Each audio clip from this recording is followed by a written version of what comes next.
आज 3 दिसंबर है। आज से 28 साल पहले 1984 में 2-3 दिसंबर की दरमियानी रात दुनिया की सबसे भीषणतम त्रासदियों में से एक भोपाल गैस त्रासदी दुनिया के सामने आई।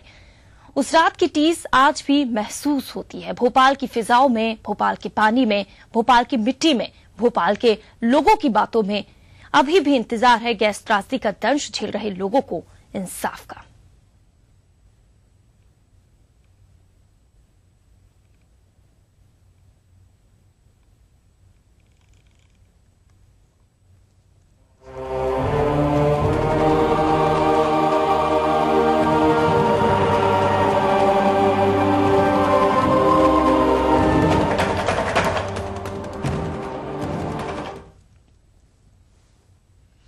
तो उसी टीस की आज खास खबर में हम बात करेंगे भोपाल गैस त्रासदी। जी हां, विश्व की भयानक गैस त्रासदियों में से एक जो 2-3 दिसंबर 1984 की दरमियानी रात घटी, जब भोपाल के लोग रात के सन्नाटे में बेखौफ सो रहे थे। तभी यूनियन कार्बाइड के कारखाने से एक जहरीली गैस का रिसाव होता है जिसका नाम मिथाइल आइसोसाइनाइड। ये गैस हवा से भारी होने के कारण और हवा का रुख भी शहर की तरफ होने के कारण सतह पर फैलती चली गई। इस गैस ने हजारों हजार जिंदगियां ले ली, जिसका दंश आज भी यहां रहने वाले महसूस करते हैं। सिसकियां लोगों की साफ सुनाई दे रही है। सड़कों पर आंदोलन भी लगातार जारी है उस दिन का जो 28 साल पहले का है। 2-3 दिसंबर 1984 की दरमियानी रात जब पूरा भोपाल सो रहा था, तभी उसकी हवा में जहर घुलता रहा और हर तरफ चीख पुकार मचती है। सब बदहवाश होकर इधर उधर भागने लगते हैं। हर तरफ दिखती है तबाही की तबाही और मौत का तांडव। क्या कुछ हुआ था उस रात, देखिए इस रिपोर्ट में।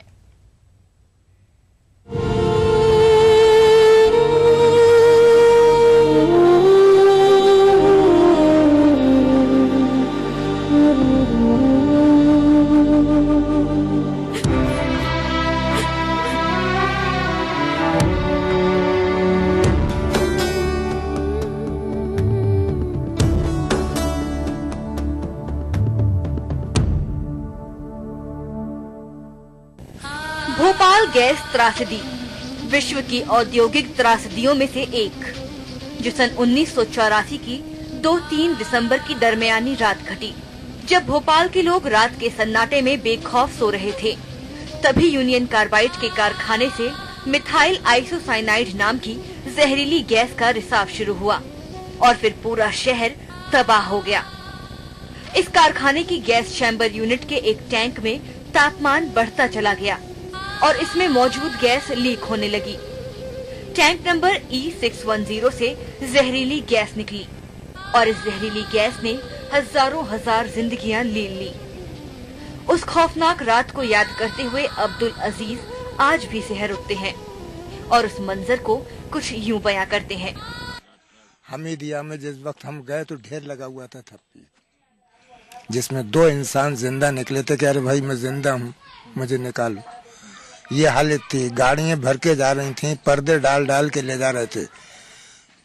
HEL की गाड़ियां आई थी सुपड़ी वाली, जिनसे कि सुपड़ियों के जरिए से उठाया जा रहा था। तो कितनी पब्लिक होगी जो खत्म हुई होगी कि उनके हाथों से, वो लोग ये कहते थे हमारे हाथों से बदबू नहीं जा रही है, अभी मालूम हो रहा कि हम अभी उठा ही रहे हैं। जुलेखा भी इस गैस रिसाव की रात को याद करते हुए हमसे कहती हैं कि वो रात तो अजीब ही थी।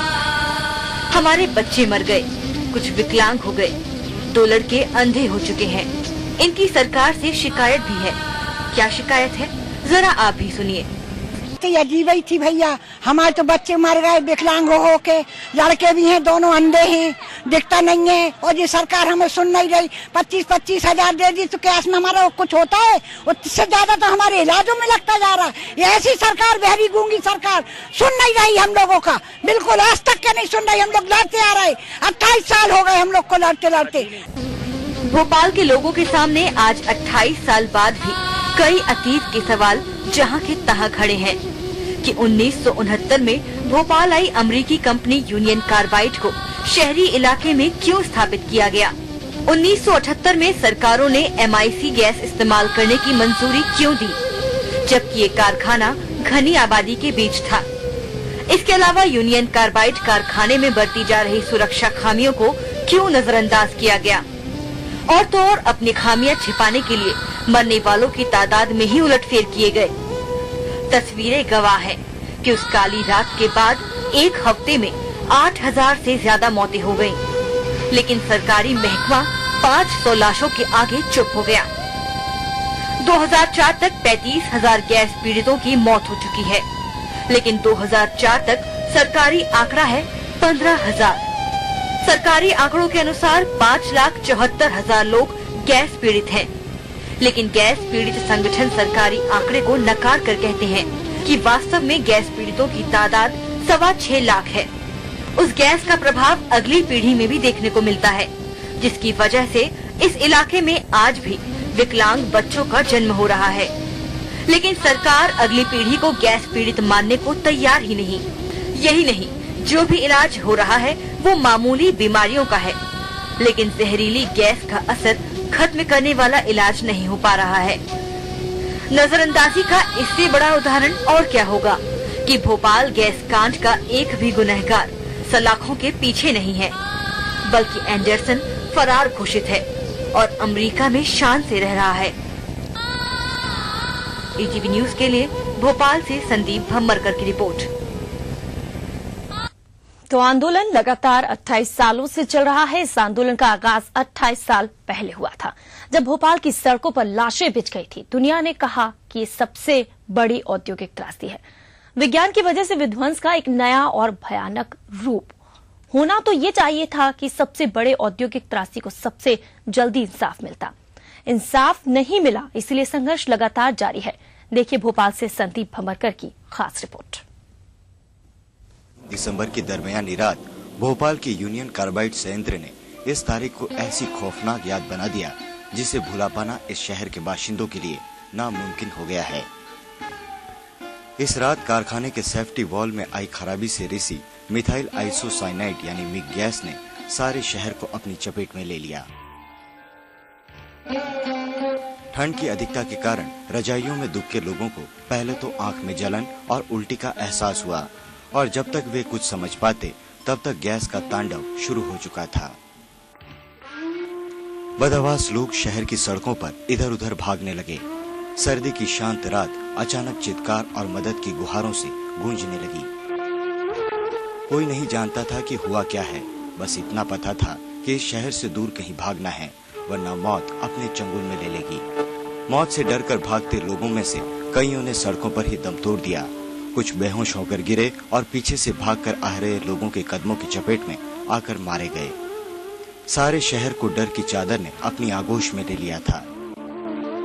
सुबह हुई तो बचे हुए लोगों ने देखा कि शहर की सड़कें और मकान लाशों से भरे हुए थे।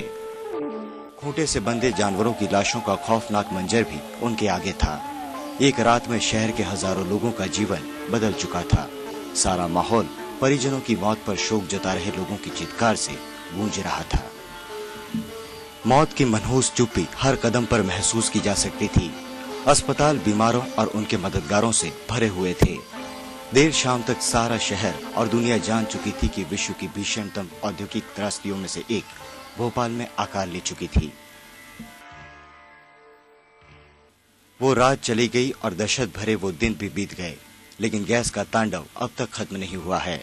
जो गैस से बचे वे भी सांस और आंख की तकलीफों सहित कैंसर और टीबी जैसे रोगों की शक्ल में इस त्रासदी का अभिशाप भोगने को मजबूर हैं।